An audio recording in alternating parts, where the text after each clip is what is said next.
Want to help support Jonose Cigars? Two great ways to do it: smokeagoandshop.com and on Patreon. So click those links in the description below and help support this great cigar channel.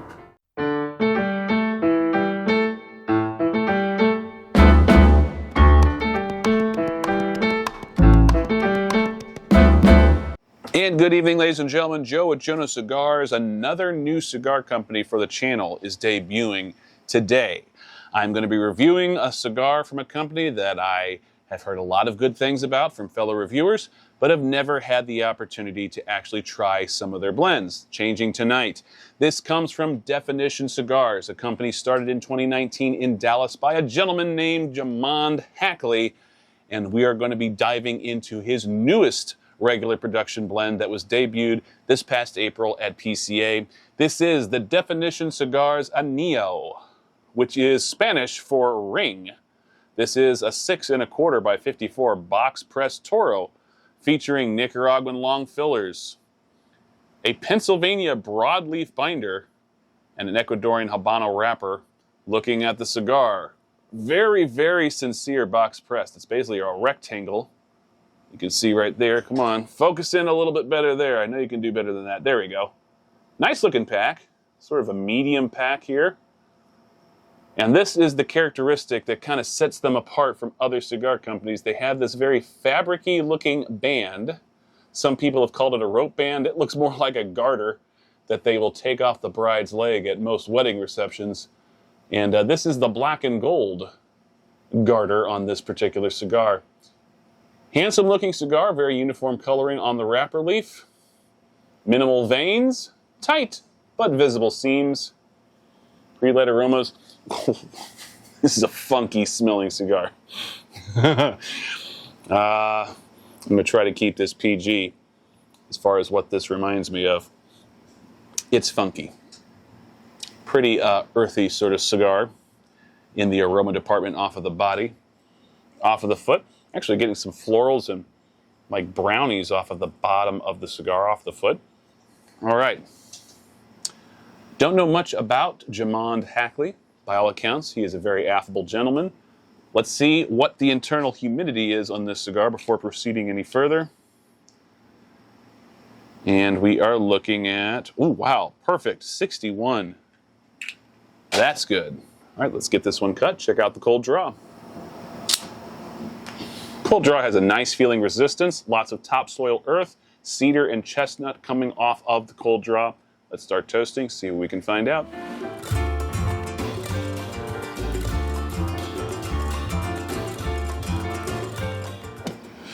Off the first few puffs, the cigar has a decent draw, a little bit snug, but still acceptable. Medium to medium full body, got a very pronounced sort of browny, fudgy sort of texture, very enjoyable. Lots of notes of musty sweet cocoa. Got a little bit of some savory black pepper. Almost got some buttercracker nuances coming through as well. Pretty good amount of earthiness, but it's not an overtly damp or bitter earth. It's somewhat woodsy, almost like a mossy forest floor sort of aroma coming off of the draw notes. It's enjoyable. Retrohale brings out a very sincere red pepper spice without being overwhelming. More earth, a little bit more of a woodsy character coming through on the retro, and we get little notes of milk chocolate as well. Very good start. We'll let this go until I get a little bit further into the first third. I'll see you then. 10 minutes in, well into the first third. Burn is pretty good. Got a very pretty compact white ash. It's not a perfect razor sharp burn, but it is very, very impressive, and for all intents and purposes, pretty carefree.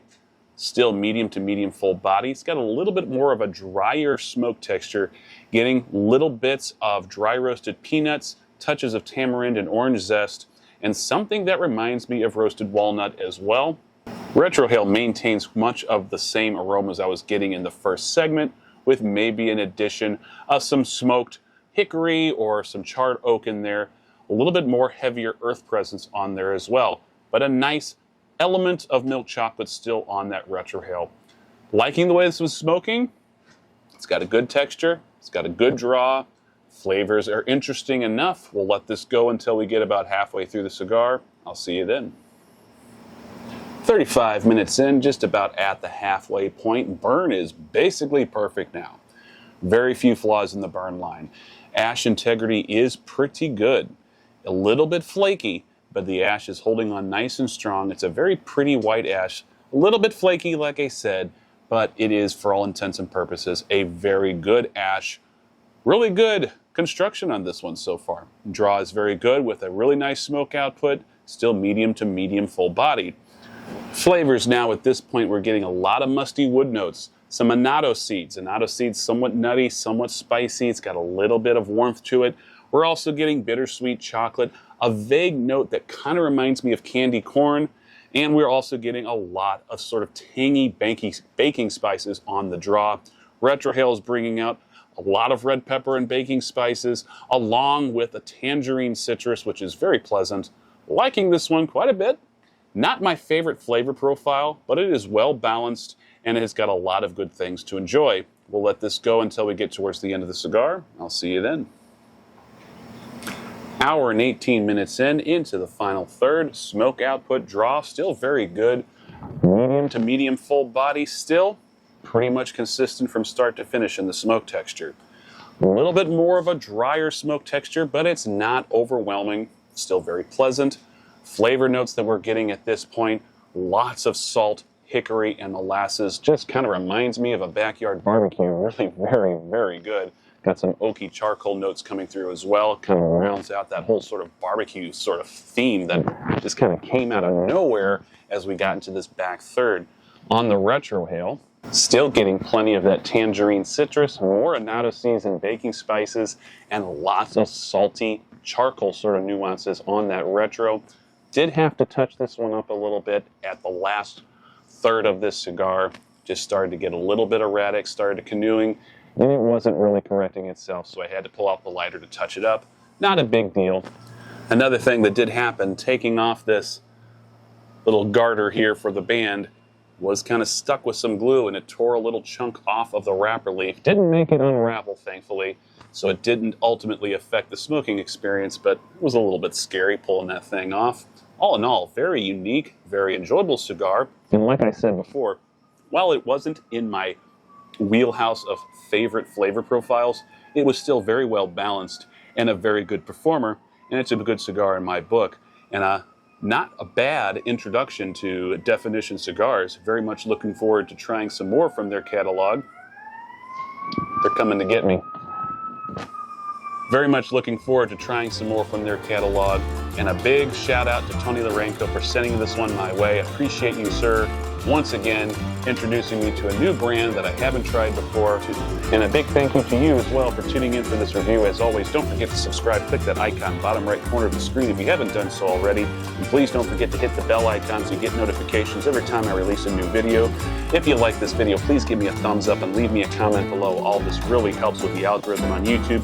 And if you didn't like something, by all means, give me a thumbs down, but let me know in the comments below what you didn't like about it so I know what you're talking about moving forward. See you all in the next review. Till then, smoke a good one.